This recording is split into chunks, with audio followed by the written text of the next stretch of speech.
Hello friends, welcome to my channel SWG study with Gurukuls. और आज हम पढ़ने वाले हैं अबाउट एट्रीब्यूशन। एट्रीब्यूशन क्या है friends? Attribution is basically a process of inferring the causes of events and the behaviours. मतलब जो भी एटीट्यूड्स हम बनाते हैं या बन जाते हैं over the course of the period, उनके कॉजेस मतलब किस इवेंट से वो इन्फर हो रहे हैं, रिजल्ट कर रहे हैं, इनको बोलते हैं attribution. Day to day life में फ्रेंड्स आप मैं सब जो है एट्रीब्यूशन करते हैं। It's a everyday process and कभी कभी वो अवेयरनेस के साथ होते हैं एंड कभी कभी it leads to the biases. And because of this awareness of the underlying process and biases we lead our influences.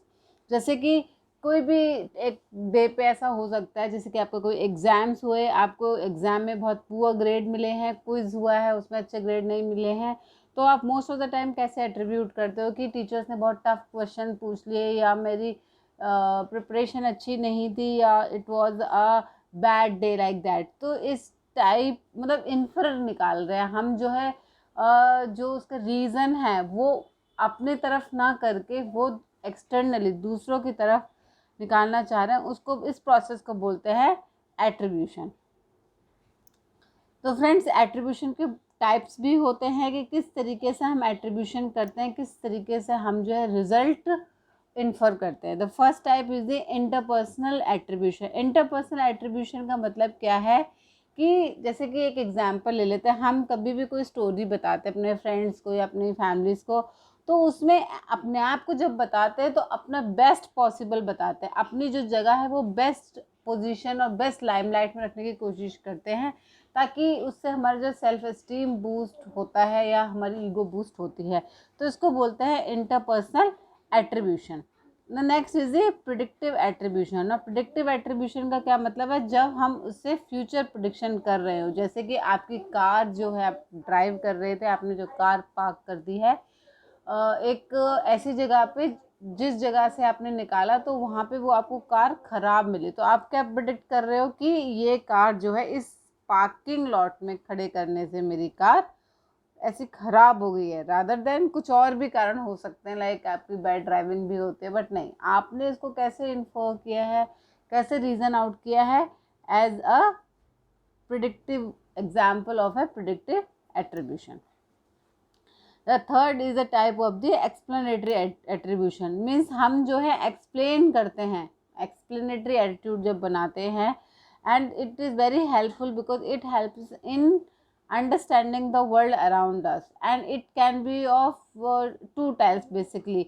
एक होता है optimistic explanatory style and other one is the pessimistic. ना ऑप्टिमिस्टिक एक्सप्लेनेटरी स्टाइल से क्या मतलब है? वो एक स्टाइल जिसमें कि पॉजिटिव इवेंट्स होते हैं, स्टेबल और इंटरनल ग्लोबल कॉजेज़ को इम्पोर्टेंस दी जाती है, whereas negative events unstable external और स्पेसिफिक कॉजेज़ को दी जाती है।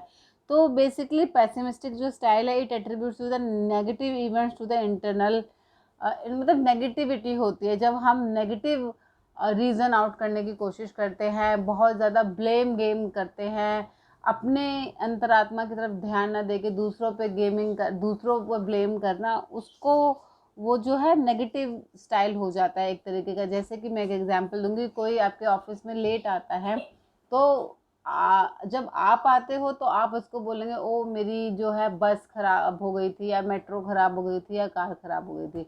बट व्हेन सम अदर जो कलीग है आपका वो लेट आता है, तो आप उसको कैसे एट्रीब्यूट करते हो मोस्ट ऑफ टाइम? अरे इसकी तो आदत ही ऐसी है, तो लेट ही आता है रोज, जिसका तो होता ही ऐसा है। So this is the kind of pessimistic और नेगेटिव एट्रीब्यूशन जो कि ज़्यादातर हम दूसरों के लिए बनाते हैं, एंड पॉजिटिव एट्रीब्यूशन जो कि जब हम अपने आप को एक्सप्लेन करते हैं, अपने चीज़ों को एक्सप्लेन करने की कोशिश करते हैं, तो उस तरफ हमारा बहुत ऑप्टिमिस्टिक और पॉजिटिव एट्रीब्यूशन रहता है ना। इसकी बहुत सारी थ्योरीज रही हैं, बहुत सारे साइकोलॉजिस्ट ने they have try to give कि एट्रीब्यूशन होता क्या है। तो वन ऑफ देम एक है हमारी करस्पॉन्डेंट थ्योरी, जो कि 1965 में Edward John and keep Davis ने दी थी। इसको जोन्स एंड डेविस थ्योरी भी कहा जाता है। उनका कहना था कि जो भी इन्फ्लुएंसेस हम निकालते हैं वो इंटेंशनल होते हैं, ना कि accidental. Means they are intentional, हम जानबूझ के अपने इंटेंशंस के साथ इन्फ्लुएंसेस निकालते हैं। एंड इसमें बहुत इम्पॉर्टेंट हो जाता है ये जानना कि हम देखने की कोशिश करते हैं कि सामने वाले इंसान का मोटिव क्या है, उसका बिहेवियर क्या है उसके एक्शंस के प्रति, मतलब जो एक्शन कर रहा है, लाइक अगर कोई हमारी हेल्प कर रहा है तो उसका मोटिव क्या है, क्या वो वाकई में हमारी हेल्प कर रहा है या उसका कुछ उसमें सेल्फिश मोटिव है. So the influences people then make are based on the degree of the choices and the expectedness of the behavior and effect of the behavior, and most of the influences जो करते हैं वो करते हैं on the degree of the choice, कि उनकी choice क्या है, उनसे क्या बिहेवियर एक्सपेक्ट किया जा रहा है एंड उसके बिहेवियर के क्या इफेक्ट होंगे. तो ये जो है जॉन्स एंड डेविस ने अपने करस्पॉन्डेंट थ्योरी के बारे में बताया. नेक्स्ट जो थी हेदर की कॉमन सेंस थ्योरी, जिसमें कि फ्रिट्ज हेदर ने ये थ्योरी दी थी.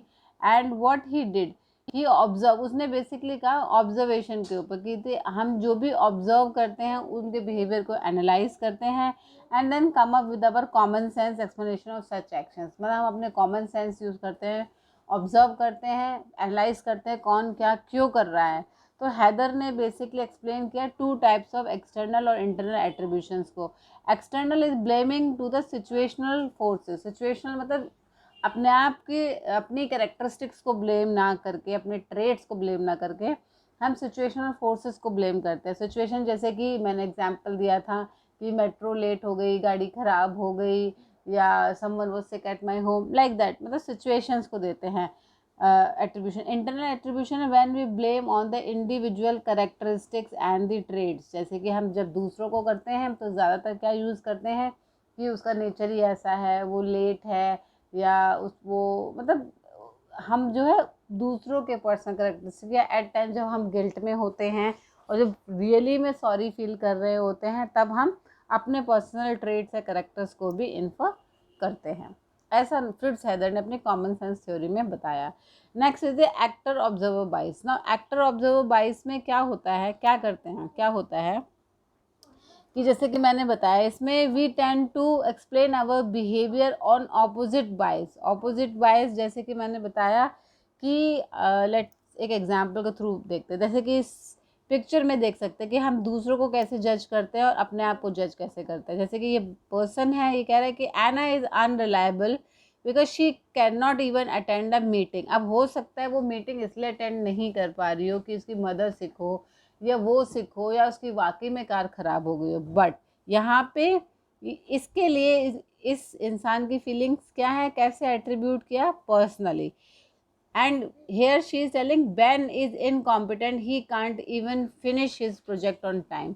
अब हो सकता है कि ये जो बेन है और ये है एना, ये जो पेन इसलिए काम नहीं कर पाए, शायद ये भी सीखो. तो कहने का मीनिंग ये है जब हम एक दूसरे को एट्रीब्यूट करते हैं, रिजल्ट इन्फर करते हैं तो ऑपोजिट करते हैं. इसको ही क्या बोलते हैं, इसको ही एक्टर ऑब्जर्वर बाइस कहा गया है.